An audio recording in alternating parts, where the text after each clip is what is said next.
అందరికీ నమస్కారం। ఈరోజు తెలంగాణ రాష్ట్రంలో యావత్ మాదిగ జాతికి గొప్ప సువర్ణాక్షరాలతో రాసుకోదగ్గ పండుగ దినంగా దీన్ని కాంగ్రెస్ పార్టీ అభివర్ణిస్తూ ఉంది। గత 50 సంవత్సరాల నుంచి కూడా ఏబిసిడి వర్గీకరణ జరగాలని ఆకాంక్షిస్తున్నటువంటి పెద్దలు పోరాడి ఒక 2 తరాలు 3 తరాలు వెళ్ళిపోయినాయి। మరి దండోర ఉద్యమం నుంచి ఉద్యమంలో కార్యకర్తగా నాయకుడిగా పనిచేసిన నేను ఇటు కరడుగట్టిన కాంగ్రెస్ పార్టీ కార్యకర్తగా మాదిగ బిడ్డగా మోసం చేసిన క్రమం చూసి చివరకు ఈ ఏబిసిడి వర్గీకరణ జరిగే వరకు మరి నేను బ్రతుకున్నప్పుడైనా జరుగుతుందా లేదా అన్నటువంటి ఆలోచన ఆ బాధ ఉన్నటువంటి నేను వ్యక్తిగతంగా ఆ బాధ ఉండే నాకు।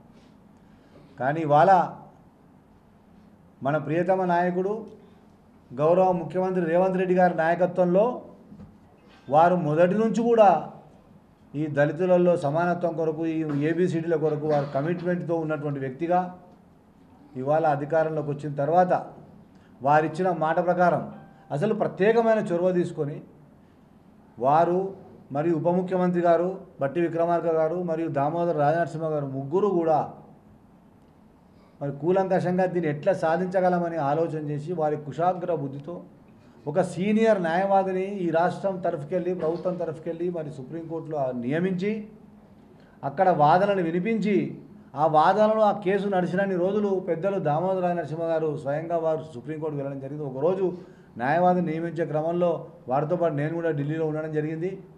మరి ఈ రకంగా కాంగ్రెస్ పార్టీ శ్రేణులు అందరూ కూడా దళిత సమాజాన్ని ఎస్సీ సమాజాన్ని పట్టి పీడిస్తూ ఇంకా అన్డెవలప్డ్గా ఉంచుతున్నటువంటి ఏకైక సమస్య ఈ ఏబిసిడి సమస్య। దీన్ని శాశ్వతంగా పరిష్కారం చేయాలని చెప్పి పనిచేసినటువంటి పార్టీ కాంగ్రెస్ పార్టీ ఇచ్చిన మాట ప్రకారం కట్టుబడి ఉండి మరి కాంగ్రెస్ పార్టీ మాట ఇస్తే మాట తప్పదు మనమే తిప్పదు అన్నట్టుగా మరొకసారి ఈరోజు సుప్రీంకోర్టులో ప్రత్యేకంగా న్యాయవాదిని నియమించుకొని వాదనలు వినిపించి ఇవాళ అనుకూలంగా ఈ ఏబిసిడీలు చేసేటటువంటి హక్కును అధికారాన్ని రాష్ట్రాలకే ఇస్తూ ఈరోజు సుప్రీంకోర్టు ఏదైతే తీర్పు ఇచ్చిందో ఆ తీర్పు వెనకాల ఈ రాష్ట్ర ప్రభుత్వం తరఫున ఈ రాష్ట్రంలో ఉన్నటువంటి మాదిగ జాతి తరఫున ఇవాళ గర్వంగా చెప్తా ఉన్నా ఒక మాదిగ బిడ్డగా ఇవాళ మాకందరికి కూడా కులపెద్దగా ఇవాళ రేవంత్ రెడ్డి గారు నిలబడని చెప్పడానికి నేను ఏమాత్రం సంకోచించడం లేదు। మరి రేవంత్ రెడ్డి గారి నాయకత్వంలో ఇవాళ మేము గెలిచినాం। సుప్రీంకోర్టు న్యాయస్థానం రాజ్యాంగ ధర్మాసనం ఇవాళ అనుకూలంగా తీర్పు ఇవ్వడాన్ని స్వాగతిస్తూ కాంగ్రెస్ పార్టీ అభినందిస్తూ మరి ఇవాళ రాష్ట్రంలో ఉన్న మాదిగ జాతి బిడ్డలకు అందరికీ కూడా సంతోషంగా ఇవాళ పండుగ జరుపుకోవాల్సిందిగా తెలియజేస్తూ మనవి చేస్తూ అందరినీ కూడా అభినందిస్తూ ఉన్నాం। మనకి ఇప్పటి నుంచి మనకు మంచి రోజులు రాబోతూ ఉన్నాయి రేవంత్ రెడ్డి గారి నాయకత్వంలో కాంగ్రెస్ ప్రభుత్వంలో మరి ప్రజాప్రభుత్వంలో అని చెప్పి ఈ సందర్భంగా మీడియా ద్వారా జాతి బిడ్డలకు అందరికీ కూడా మనవి చేస్తూ ఉన్నాం। అదే రకంగా ఒకసారి రాష్ట్ర ప్రజలను ముఖ్యంగా మాదిగ బిడ్డలను ఆలోచింపజేయాల్సిందిగా కోరుతూ ఉంది కాంగ్రెస్ పార్టీ। ఇవాళ తీర్పు వచ్చిన సందర్భంలో మరి అసెంబ్లీలో ముఖ్యమంత్రి గారు సుప్రీంకోర్టు తీర్పును స్వాగతిస్తూ అభినందిస్తూ మాదిగ జాతికి అభినందనలు తెలియజేస్తూ మరి ఈ తీర్పును ఈ దేశంలోనే అన్ని రాష్ట్రాల కన్నా ముందు తెలంగాణ ప్రభుత్వం ముందు మేమే దీన్ని అవలంబిస్తాము దీన్ని అమలు చేస్తామని చెప్పి చెప్తుంటే ఈ విషయాన్ని ఈ ప్రభుత్వం యొక్క మెసేజ్ను మాదిగ జాతికి పోకుండా అసెంబ్లీలో నానా గందరగోళం చేసి గగ్గోలు పెట్టి డిస్టర్బ్ చేసి ఈ ఏబిసిడి వర్గీకరణ చర్చనే జరగనీయకుండా చేసినటువంటి కుట్రదారులు మోసపూరితలు దొంగలు మోసగాళ్ళు ఇవాళ బీఆర్ఎస్ వాళ్ళని చెప్పి ఇవాళ తేటతెల్లమైంది। ఆ రోజు తెలంగాణ ఉద్యమంలో దళితులు ముఖ్యమంత్రి చేస్తా అని మోసం చేయడమే కాకుండా ఇక్కడ నుంచి ఒక కమిటీని తీసుకోబోతా కేంద్ర ప్రభుత్వంతో మాట్లాడతా అని చెప్పి అది మోసం చేసి అడుగడుగున దళిత జాతిని మాదిగ జాతిని మోసం చేస్తున్నటువంటి ఈ కేసీఆర్ మరి 10 సంవత్సరాలుగా కేంద్రంలో ఉన్నటువంటి మోడీ కూడా మరి నేను తప్పకుండా చేస్తా అని చెప్పి ఇప్పుడు చేస్తా అప్పుడు చేస్తా ఊరిచ్చి చేయకుండా మరి మభ్యపెట్టినటువంటి ఇవాళ మోడీ కూడా మోసగాడు అని చెప్పి తెలిసిపోయింది। జాతిని నమ్ముకొని జాతికి ఇచ్చిన మాట ప్రకారం నిలబడి మాటకు కట్టుబడి ఉండి ఎన్ని కష్టాలైనా ఎన్ని అయినా ఎదురొచ్చి మన కొరకు పాటుపడ్డదంటే ఏకైక వ్యక్తి ఇవాళ ఈ రాష్ట్రంలో ఈ దేశ చరిత్రలో ఉన్నది ఎవరైనా ఉన్నారంటే ఇవాళ రేవంత్ రెడ్డి గారు తెలంగాణ ముఖ్యమంత్రి రేవంత్ రెడ్డి గారు మరి కాంగ్రెస్ పార్టీ నాయకుడు అని చెప్పి ఈ సందర్భంగా రాష్ట్ర ప్రజలందరికీ తెలియజేస్తూ ఉన్నాం. ఇవాళ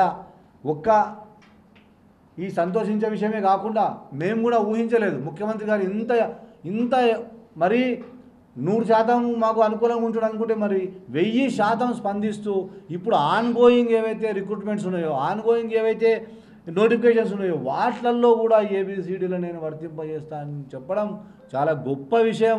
మరొక్కసారి నేను ఇవాళ అది అసెంబ్లీలో వారి స్పీచ్ చూస్తూ ఉంటే నిజంగా ఒకవేళ ఆ స్థానంలో బాబాసాహెబ్ అంబేద్కర్ గారు, ఆ స్థానంలో బాబు జగజ్జీవన్ రామ్ గారు ఉంటే కనుక ఇట్లే అంటుంటేనేమో అని అనిపించింది నాకు. నిజంగా ఇవాళ తెలంగాణ మాదిగ సమాజం అంతా గర్వించదగ్గ విషయం, సంతోషంగా పండుగలు జరుపుకోవాల్సిన విషయం.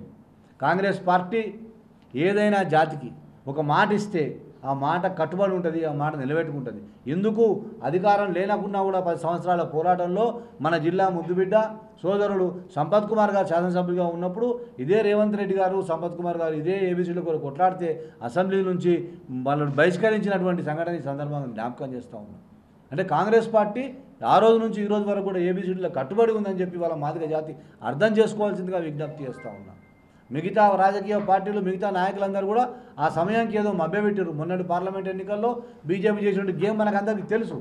అంతే తప్ప వాళ్ళు ఏమి మన మీద ప్రేమ ఉన్నటువంటి వాళ్ళు కాదు, వాళ్ళు ప్రేమ చూపించేటువంటి వాళ్ళు కూడా కాదు. ఇది కొంతమంది దీన్ని వ్యతిరేకించే ప్రయత్నం చేస్తూ ఉన్నారు, వ్యతిరేక భావజాలాన్ని కుసూచే ప్రయత్నం చేస్తూ ఉన్నారు. నేను అందరికీ కూడా సవినయంగా మనవి చేస్తూ ఉన్నా. ఏబిసిడి వర్గీకరణ అంటే మాదిగలకు లాభం చేయడమో ఇంకొకరికి నష్టం చేయడమో కాదు. దళిత సమాజంలో అంతర్గత సమానత్వం తీసుకురావడమే ఇది ఒక గొప్ప విప్లవం. సమానత్వం కొరకు పాటుపడే వాళ్ళు, సమానత్వం గురించి మాట్లాడే వాళ్ళందరూ కూడా అభినందించాల్సినటువంటి నిర్ణయం ఇది. దళిత సమాజంలో అంతర్గత స్వేచ్ఛ, స్వాతంత్ర్యాలు, సమానత్వాలు వచ్చేటటువంటి అంశం ఇది. అది రావాలంటే ఏబిసిడీలు చేయవలసిందే. కనుక ఈ నిర్ణయం తీసుకున్నారు. ఇవాళ రేవంత్ రెడ్డి గారి కృషి వల్లనే, రేవంత్ రెడ్డి గారి కృషి వల్ల, డిప్యూటీ సీఎం గారి కృషి వల్ల, దామోదర్ రాజనరసింహ గారు, సంపత్ కుమార్ గారు, అనేకమైనటువంటి కాంగ్రెస్ దళిత నాయకులు, కాంగ్రెస్ శాసనసభ్యులు, కాంగ్రెస్ మాజీ శాసనసభ్యులు, కాంగ్రెస్ పార్టీలో పనిచేసే ప్రతి మాదిగ బిడ్డ, ప్రతి దళిత బిడ్డ, not only Madiga, Congress party, SCCL మొత్తం దాంట్లో అందరూ ఉంటారు. అందరం కూడా గద్దర్ లాంటి మహానుభావుడు ఏబిసిడీ కావాలన్నాడు.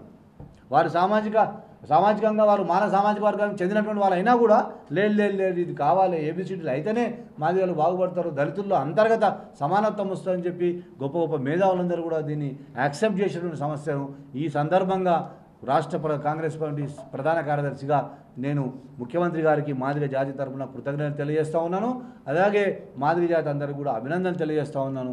ఇక నుంచి మన పిల్లల భవిష్యత్తు, మన ఉద్యోగాలు అనుకోని, మన ప్రమోషన్లు అనుకోని, మన భవిష్యత్తు అంతా బాగుపడుతుంది, బంగారు పడుతుంది. ఇది ఈ దేశంలో దళిత జాతిలో ఇది ఒక గొప్ప మైలురాయి. ఇవాళ ఈ తీర్పు, ఇవాళ రేవంత్ రెడ్డి గారి అసెంబ్లీలో తీసుకున్న నిర్ణయం ఒక గొప్ప మైలురాయిగా నిలబడుతుంది. రేవంత్ రెడ్డి గారికే ఈ క్రెడిట్ పోతుంది. ఇవాళ కలియుగంలో, అంటే ఈ యుగంలో, మన ఈ తరంలో అందరూ ఒకరు ముఖ్యమంత్రి చేస్తానికి మోసం చేస్తారు, ఒకరు మంత్రిని చేస్తానికి మోసం చేస్తారు. గతంలో ముఖ్యమంత్రి ఇచ్చిండు, బర్తరఫ్ చేసిండు. ముఖ్యమంత్రి చేస్తా అన్నాడు, ఉప ముఖ్యమంత్రి చేసిండు, బర్తరఫ్ తీసేసిండు సడన్గా. ఈ రకమైనటువంటి రాజకీయాలు ఉన్న సమస్యలు, ఈ రకమైనటువంటి రాజకీయ పరిస్థితులు ఈ రాష్ట్రాల్లో మరి రేవంత్ రెడ్డి గారు లాంటి మాదిగలను ఇంతగా ప్రేమించి మాదిగల జీవితాల్లో వెలుగు నింపడానికే కృషి చేస్తున్నటువంటి రేవంత్ రెడ్డి గారు మరొక్కసారి మాదిగ జాతి తరఫున నిండు నీరులు వారు చల్లగా ఉండాలని చెప్పి వారిని దీవిస్తూ, భగవంతుని ప్రార్థిస్తూ, వారిని అభినందిస్తూ ఈ సందర్భంగా కాంగ్రెస్ పార్టీ యొక్క గొప్పతనాన్ని, కాంగ్రెస్ పార్టీ కమిట్మెంట్ను గుర్తించాల్సిందిగా ప్రజలకు కూడా విజ్ఞప్తి చేస్తూ ఉన్నాను.